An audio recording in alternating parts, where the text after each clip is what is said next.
UPI जरिए मिलिबो ऋण reserve bank देला अनुमति देशर क्षुद्र फाइनान्स बैंक पाई खुशी खबर आसी रिजर्व बैंक क्षुद्र फाइनान्स बैंक गुड़ी यूपीआई जरिए प्राक अनुमोदित ऋण प्रदान करने को अनुमति देवाकू प्रस्ताव देछि।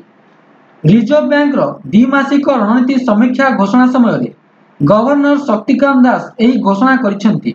गवर्नर श्री दास कहिसेंति जे यूपीआई रे प्राक अनुमोदित ऋण अधीन रे ग्राहक मानकू कम मूल्य रे एवं कम समय मध्य ऋण प्रदान करिवार सुजोग रही। से कहिसेंति जे क्षुद्र फाइनान्स बैंक गुड़िक शेषतम उपभोक्ता पाखरे पहुंचवा पाई उच्च ज्ञान कौशल स्वल्प मूल्यर मॉडल उपर निर्भर करती एवं यूपीआई रे ऋणर पहुंच को विस्तार करिबारे गुरुत्वपूर्ण भूमिका ग्रहण करिपारिबे। तेणु क्षुद्र फाइनान्स बैंक गुड़िक यूपीआई जरिए प्राक अनुमोदित ऋण देवाकू अनुमति देवाकू प्रस्ताव दिया जायछि। एने खूब शीघ्र आवश्यक गाइडलाइन जारी करा जिवो बोली से कहिसेंति। यूपीआई हेउछि भारतीय जातीय देय निगम जहा द्वारा मोबाइल फोन माध्यम रे कारोबार पाई विकसित एक द्रुत रियल टाइम पेमेंट सिस्टम।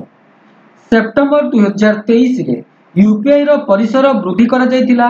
एहा अधीन रे यूपीआई जरिया रे प्री अनुमोदित ऋण लिंक करा जायतिला। पेमेंट बैंक क्षुद्र फाइनान्स बैंक एवं आंचलिक ग्रामीण बैंक व्यतीत वाणिज्यिक बैंक गुड़ी को फंडिंग अकाउंट भाव व्यवहार करुथिले। वीडियोटी भल लगी वीडियोटी को लाइक करंतु, शेयर करंतु एवं चैनल टी को सब्सक्राइब करंतु। धन्यवाद।